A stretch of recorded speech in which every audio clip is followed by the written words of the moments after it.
Do you have any regrets? Done something that you just wish you wouldn't have done? Think back to that moment. How did it happen? Why did you choose to say or do something that in all likelihood someone at some point in your life warned you not to do? I can still hear adults from my youth now, right? Don't do drugs, think before you speak, don't make fun of others, don't have sex before you get married, don't drink alcohol, and by all means, don't drink and drive.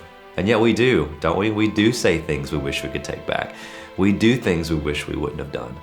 And when I think back to that moment of my own poor decisions, and I ask myself why I made that choice, in almost every single case, it came down to a feeling. That is, it simply felt like a good idea at the time. Think about it for a moment. When you made your choice that led to regret, what were your feelings telling you? I bet, like me, your feelings told you, it looks like a good idea, or it sounds like a good idea, or even it feels like a good idea. But it doesn't take long to realize that our feelings deceived us. We got tricked. And now we have to face the reality that things are not always as they seem.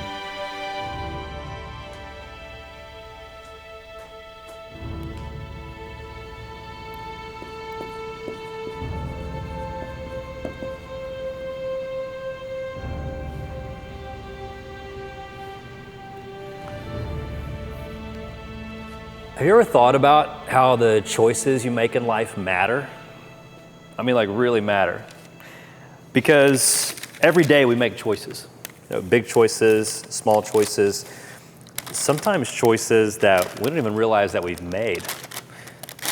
For example, did you choose that outfit that you're wearing today? All on your own? Or is it possible that you saw a simple advertisement? An ad that gave birth to an idea, a feeling within your subconscious that drew you towards that particular brand, all because of how it made you feel. Is it possible that we're all being influenced by the world around us without us even realizing it? Every day we make decisions based on what feels right. Let's put that idea to the test of making some choices together here tonight. And I want to try a little experiment, but to do this, I need the help from a volunteer in the audience. Someone like, this girl in the scarf, she looks nice and bubbly and excited. Yeah? All right, come on up. Everybody clap for her. Give her a big round of applause for volunteering. Beautiful. Hi, thanks for volunteering. What's your name? Joy. Joy, very nice to meet you, Joy. Well, thanks for volunteering. I appreciate you coming up on stage. We are going to make some choices together. Come back here with me. This is going to be fun. Choices, yeah. Any idea what this is? A bottle. Inspect it well. Make sure there's nothing tricky about it. No special glass, or a lot of times people think it's something from the movies like sugar glass. As far as you can tell, that's real glass. Real glass. All right, here's what's going to happen. I'm going to break the bottom off of this glass so that we have some sharp edges sticking up. Hope this goes well. While I do that, can you just take this, maybe walk over there, maybe have a seat in that chair for just a second. Hold that blindfold up to the light, up to your eyes, flip it around different directions. Make sure it's not a trick blindfold. Make sure you can't see through it. Excuse me one second. All right. Underneath these paper bags right here are some little wooden blocks. Each one has a little hole bent.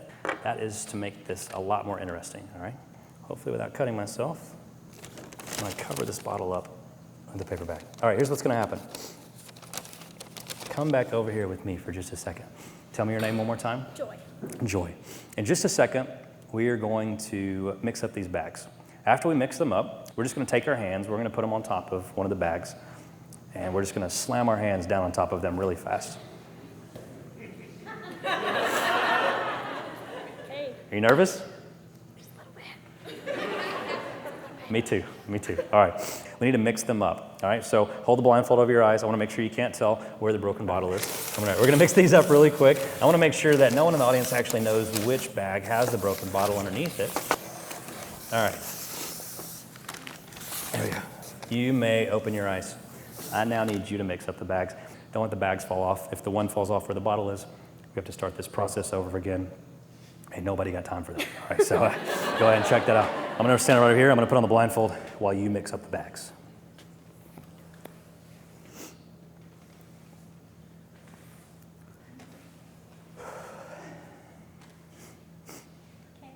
All finished? Okay. I can't see a thing. Will you stand on my side, my right side? Take your left hand, place it on my right wrist. I just want you to lead me back behind the table. I don't want to knock over the stool or... There I am. Okay. We've mixed up the bags. There's no way anyone can know where it is. Is that correct? Mm-hmm. All right, here's what's going to happen. Just a moment. I'll take my hand. I'm going to put it over the bags like this. Your hand, in a moment, will be back on my wrist. Together, we're going to move our hands back and forth. Now, you raised your hand and volunteered because you said that you were pretty good at relying on your feelings. As we move our hands back and forth, I want you to start to get a feeling from those bags. Now, hopefully, one of them will give you this bad negative feeling. You want to stay away from that one? Do not stop my hand over that bag, all right? If you feel perfectly good, if you're like, oh, I feel good about this bag, just rely on those feelings, feel good about it, stop my hand over that bag. Do you understand? Mm-hmm. All right. Go ahead and place your hand over my wrist. You can wrap it around my wrist if you like. I want to make sure I feel you stop my hand. Really take your time. Try to get a feeling from the bags.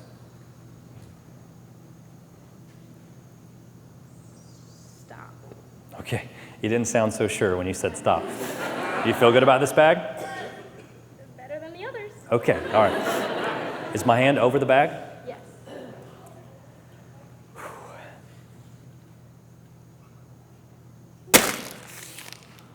Okay. Nicely done. Give her a big round of applause. All right. Good job, Joel. Good choice. Good choice. Okay. Now's where it gets fun. 3 bags left. All right. Go ahead and take your hand. Put it back on my wrist. We're going to try this again. Take your time if you need to. Stop my hand over a bag that you feel good about. Just rely on your feelings. Right there. You feel good about this bag? I got a little nervous about that one right before I did it. Give it another round of applause. Very good job. Very good job. Okay. Okay.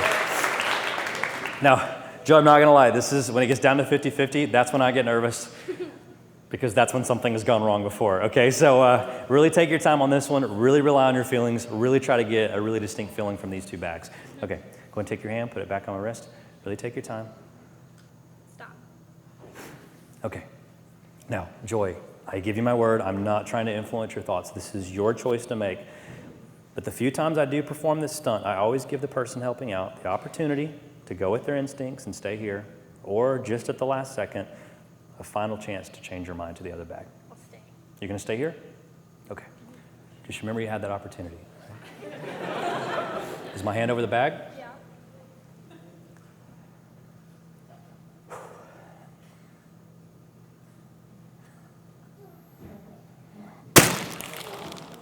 All right, let's give Joy a big round of applause for coming up. Joy, thanks so much for your help. You may go back to your seat. Thank you so much for not choosing that bag. Big round of applause for Joy, ladies and gentlemen.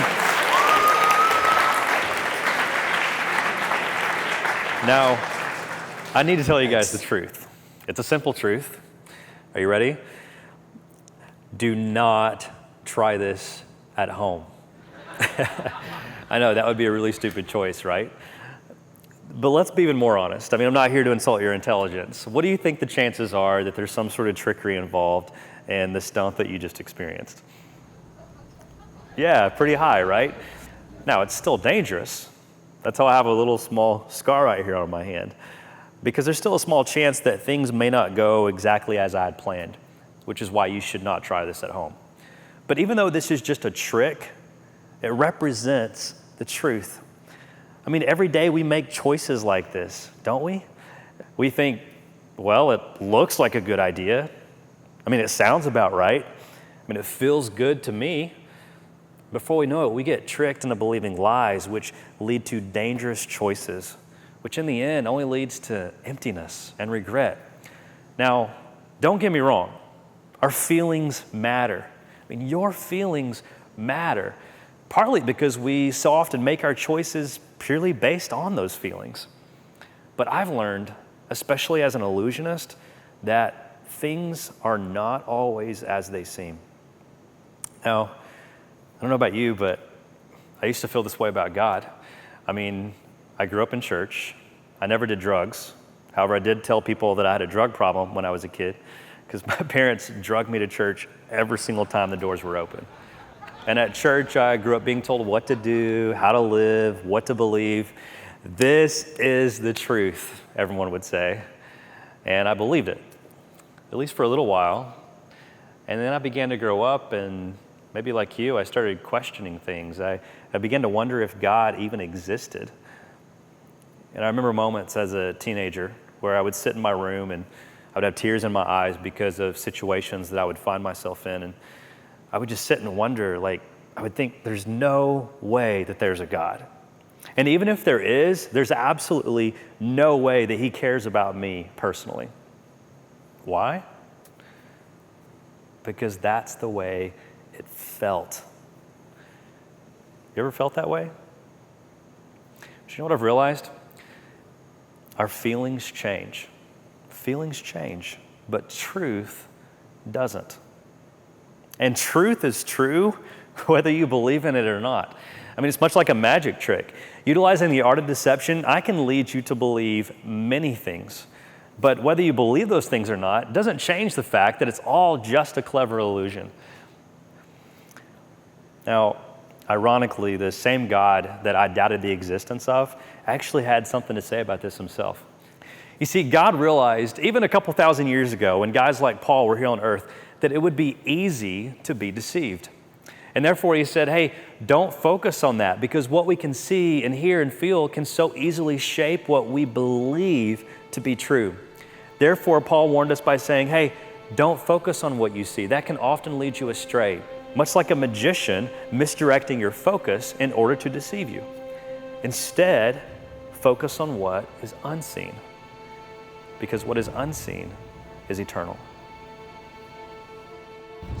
It sounds a little crazy at first, doesn't it? Focus on what is unseen. And yet that's the beauty of it all. I struggled to believe that God existed because I couldn't see him. And instead, all I saw were my sad situations that, let's be honest, were really just a result of the choices that I'd been tricked into making.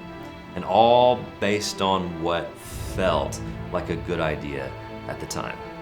And yet there's this entire world that exists that is unseen.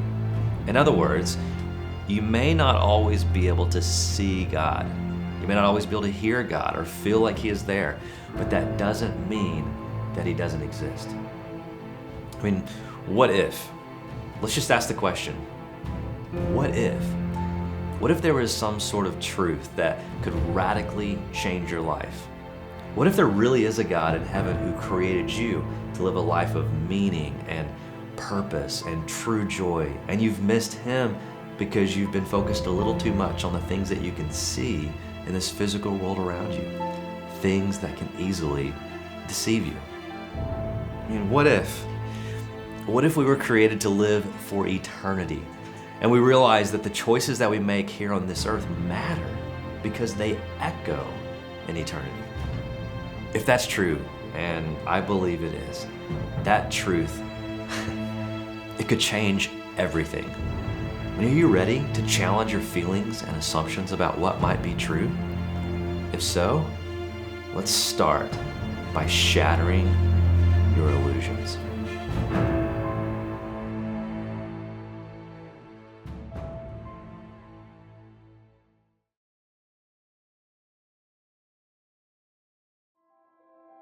Hey guys, it's Harris. Just want to take a moment to say thank you so much for checking out this film series, Shattered. We were so excited to make this series available to you. I hope that you enjoyed it enough that you will leave a comment in the comment section below. More importantly, that you'll take a time to click one of those share buttons and share this video with other people so that they too will be inspired to shatter their illusions.